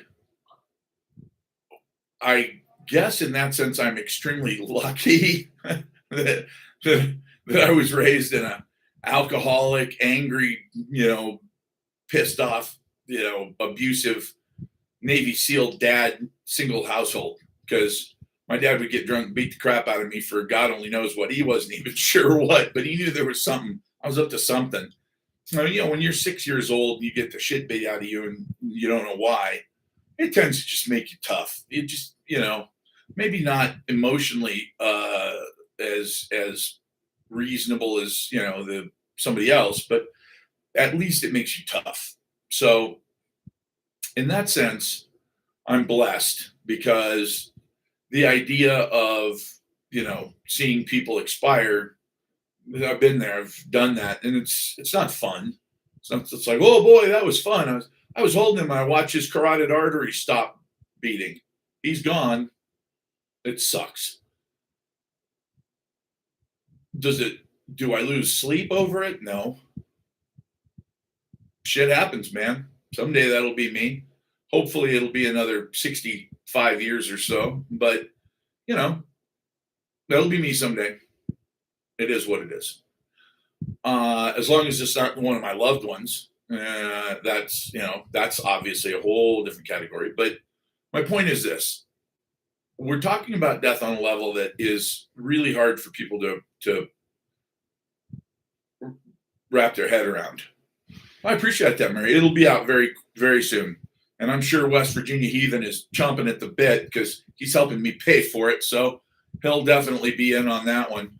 And he's helping me with it because he's quite the survivalist himself by choice. But here's my point is we're talking about an enormous amount of people losing their lives if the grid goes down. I don't think a lot of people realize that. Like, it depends on where you're at. I'll give you an example. If you live, perfect example. I survive in a Starbucks, you're in big trouble. All right, that's exactly right. I don't lose sleep, but I'll never forget it either. Here's a perfect example. You live not in Portland, because Portland's insane. Maps. I'm going to pull this up because I saw this city and I was like, I want to live there. Then I realized it was kind of a crazy place, but I thought it looked really cool. Okay, let's go. Let's zoom in on, what's the name of this place? Follow the river. Where does the river go?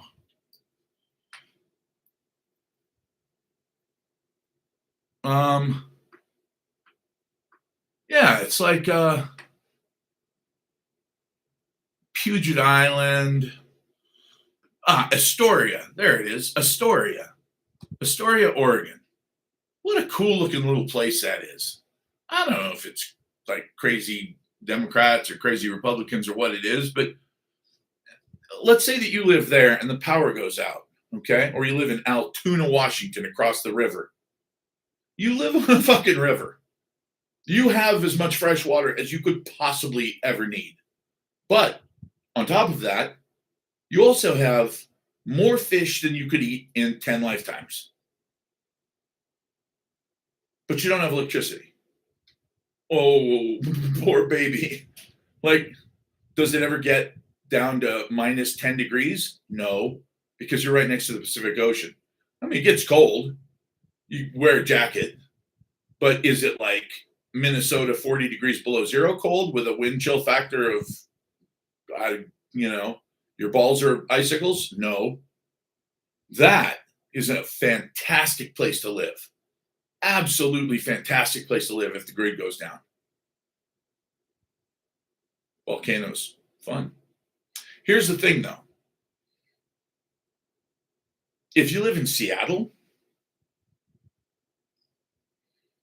if you live in Los Angeles, if you live in Phoenix and it's August when the grid goes down, which is when it will go down for us if it's just an accidental overload, we need 19 gigawatts of power. I know, 21 gigawatts, but we do need 19 and a half gigawatts of electricity to run all of the information centers we're building. We have 7.5 right now. That's it. Now, where are we going to get the other electricity? Who fucking knows? We have no idea. So what's going to happen? Well, it's obvious what's going to happen. We're going to overload our system. And when the time comes that we need to make a decision, we meaning the city, they're going to say, shit, we don't have enough power. Okay, shut off the homes. Keep the data centers running. If Mark Zuckerberg gets mad at us, oh my God. I mean, that's how I financed my private yacht, was through donations. So they're going to obviously favor them. The power will go out to tens of thousands, hundreds of thousands of homes. There's 7 million people living in Arizona now, most of them here in the Valley. The people who are elderly and obese, they're gone. They're gone. I'm telling you right now, they're gone. When it's 117 degrees outside and you shut off the fans and you shut off the air conditioning, what are you going to do? Open a window? You going to let that 117 degree breeze blow through your house? You're dead. You can wet down sheets and wrap yourself in a wet sheet. It does help. But if you're elderly, God forbid that you need insulin and that power doesn't come back on for a couple days. I mean, their predicaments. Look, when a snowstorm hits Texas and 800 people die, that's the problem that we're having right now. So could that happen in your neighborhood? I don't know. Depends on where you live. It could. I mean, if you live in Buffalo, if you don't know how to survive without electricity, you're fucking crazy. Like if you don't have a survival guide, you're nuts, because literally you could lose electricity anytime. Thank you. I feel like I'm sick sometimes. So yeah, my point is this. It's something that you need to know. How many nuclear power plants will also shut down? They won't shut down. They won't shut down. That's the problem.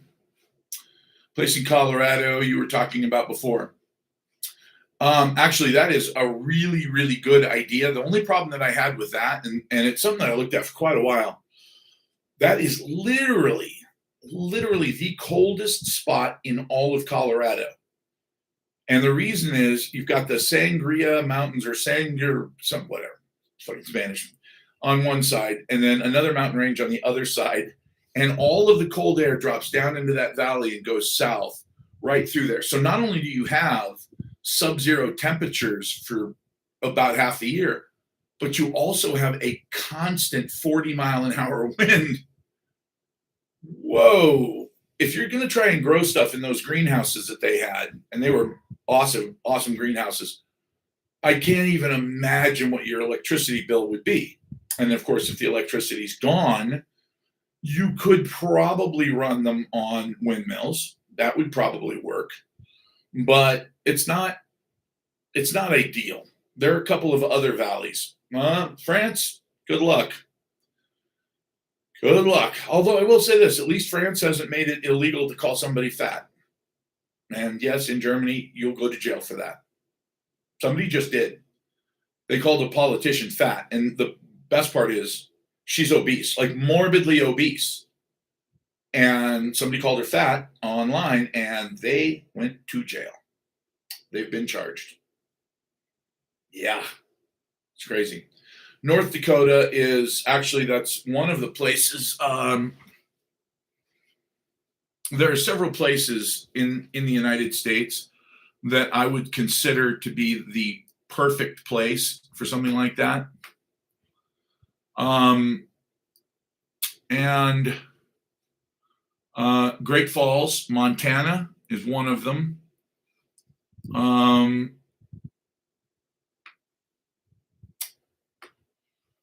I know, as crazy as it sounds, someplace like Williston, North Dakota would be another one. Fort Peck in Montana again. If you want to go east, anywhere up like Grand Forks in Minnesota. Yeah, I mean, these are places that, yeah, they get unbelievably, like, extremely cold. But when they warm up, they're also extremely beautiful. One of the things that we're just finding out now, which is really, really weird. Yeah, West by God, Virginia. West Virginia is actually beautiful.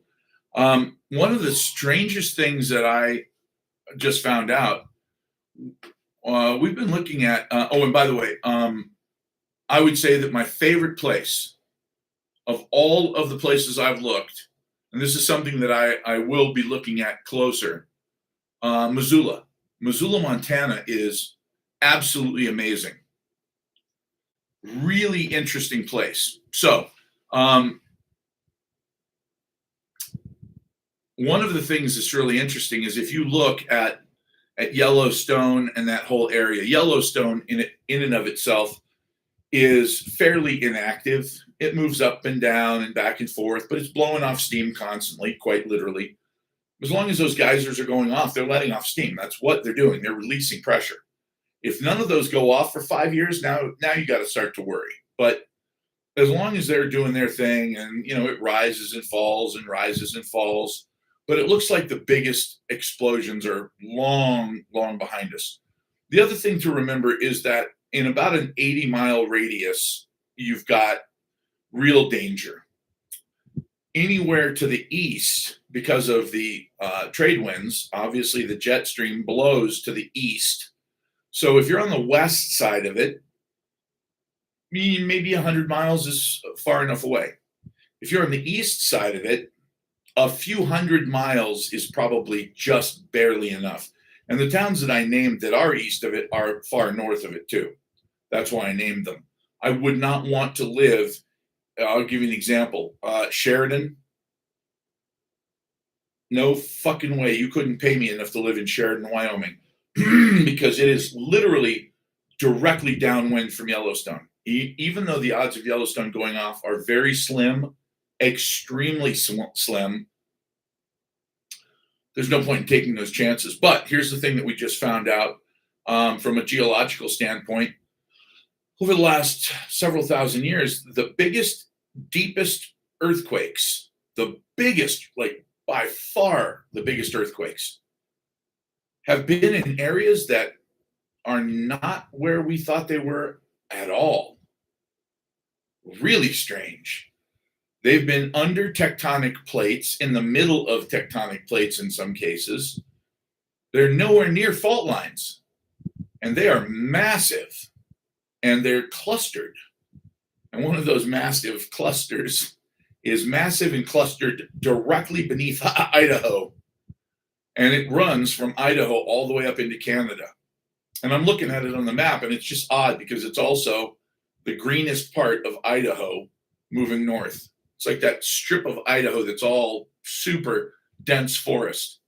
It's really odd because that happens to also be an area that's just bonkers. I mean, it's just crazy how big the earthquakes are, and they're extremely deep. Bounced in the air, engage. And by the way, the lake that's right here, the lake, Coeur d'Alene Lake, okay. Coeur d'Alene Lake is interesting because it's so damn deep that they have a naval base there. And the naval base, they actually have a submarine school. Yeah. So if you're ever out on Lake Coeur d'Alene and you're trying to catch trout and you see something go under you that looks like it could be a massive submarine or maybe a 100-foot long shark, it's a United States Navy submarine.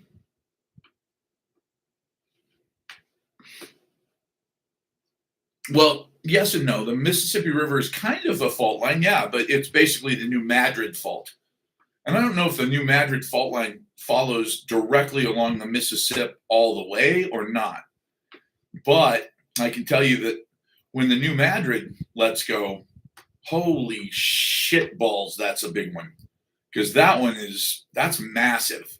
That is a massive, massive rip in the earth.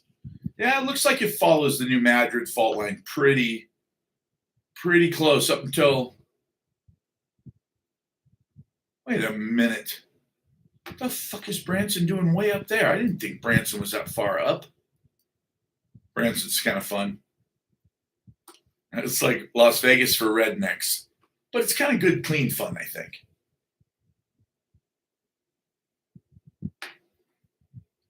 Yeah, Branson. Branson looks like a fun place.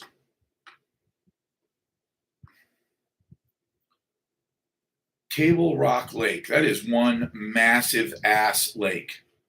I believe that's got more shoreline than the state of California does, if I remember correctly. That's their big claim to fame. It's a big lake, man-made lake, but it's a big lake. So, yeah, Branson, fun place. I still wouldn't want to live in a place that big though. The National Tiger Sanctuary. What? That's in the middle of nowhere in Missouri. Oh, those must be some confused tigers. Yeah, so I lived in a cave. That would be very cool. Yeah, there are a lot of caves in Missouri. People don't realize there are like, if I remember correctly, there are 4,700 caves, like mapped out big caves. And there are thousands of springs, water's popping out of the ground everywhere. It would be a very difficult place to die. Like if the grid went down and you lived out in the Ozarks, the only thing I can think of is that if you can't survive out there, it's because you're just stupid. I'm gonna call that natural selection. Yeah, the places like that, absolutely no question. That's where the plains start to give way once you get past the Osage and the Cherokee nations in Oklahoma, and then you get into sort of the northern part of the South. It's just so fucking green. There's so much there.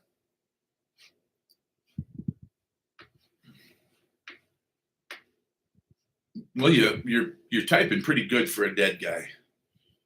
Let's see. I'm in San Diego County. With solar on 5 acres, about 2,000 feet. You're up in Alpine, aren't you? I know where you're at. And I am looking at Alpine right now.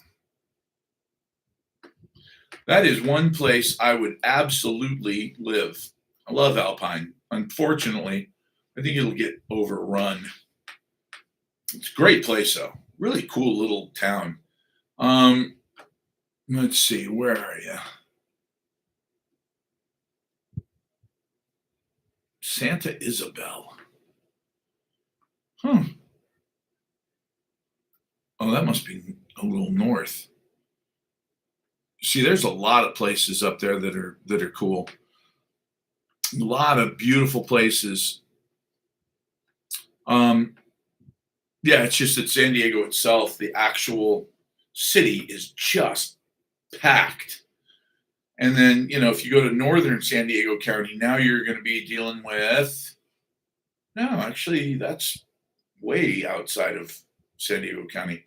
So you're going to be dealing with Lake Elsinore and that whole area, and that's just way overrun. Murrieta, all that. Palomar Observatory. I've been there. I've been to Mount Palomar. Cool place. Yeah, it is very close to the city. That's the only problem. But from the standpoint of earthquakes and just all kinds of shit going on, um, up in that area is about as safe as it's going to get for you because you're at 4,000 feet of elevation, which is pretty cool. Pine Valley, love that area. I've been through Pine Valley. It's really, really beautiful.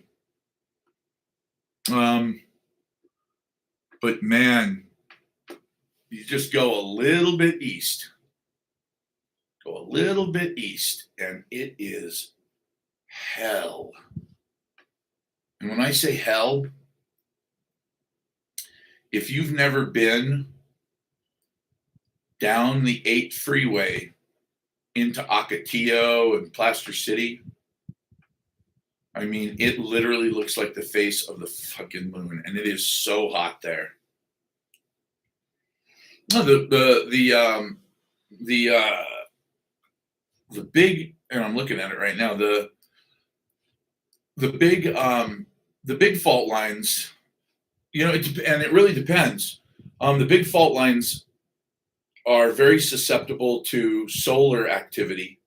So if we do have a really big solar event over the course of the next few years, it will mean quite a bit. It'll change the earth for sure. But as far as what it means, what the San Onofre is going to do now, God, it's such a huge scar all the way across, and it runs directly into the Salton Sea. That's a really strange thing about it. But I used to drive over it every day.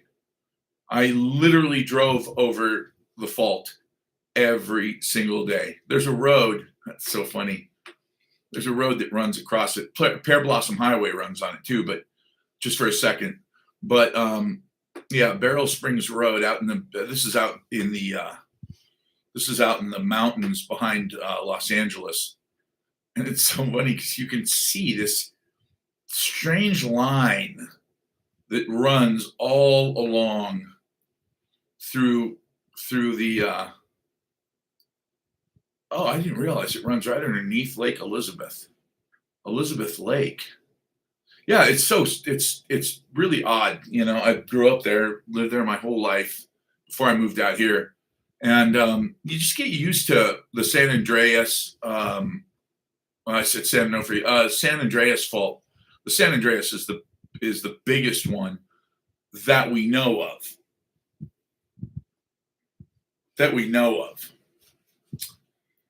And again, it's so funny. You can see it. It's a big scar that just rips all the way right up into the bottom of the San Francisco Bay and disappears into the bottom of the bay. But what's interesting is you can still see it on the other side of the bay. It comes out, but most people don't know what they're looking at there. They just set of hills, 2 sets of hills with a big valley running between them. So yeah, it's definitely, it's overdue. Everybody knows it's overdue for a very, very, very large movement. But it's a localized event. Like if you live in Los Angeles, it could be a big deal. If you live in San Jose or Santa Cruz or San Francisco, it could be a very big deal. It just depends on what part of it moves also. If the entire thing moves, that's a massive earthquake. That's probably a larger earthquake than they've ever had. Well, it's interesting you say that because technically it's impossible to turn it into an island exactly. But what it could do, because of the Central Valley, because of the San Joaquin Valley, if it does lower any of the land between Stockton and San Francisco, you could flood the valley. It used to be an inland ocean a long time ago, and it could be again. And of course, there are places in east of San Diego. What's the name of it? El Centro, where you're below sea level. The whole fucking town's below sea level. So, and they're not that far from the Gulf of Mexico. Or no, wait, this is, what's this? The Gulf of what? Gulf of California. That's so funny. I don't even know the name of it. I used to swim in it. Although not that often, because I was always on the other side because I surfed. So I wasn't really interested. But I'll tell you what, I'm looking at some islands that are pretty big, and I don't know if they're controlled by the cartels yet. If they're not, that'd be a fun place to live, especially the Isla Angal de la Garda, the island that's guarded by an angel. Crazy, right? I can speak Spanish. Not really. Anyway, all right, guys. Well, I'm going to call it a night. You guys have a great night. The book will be out soon, and so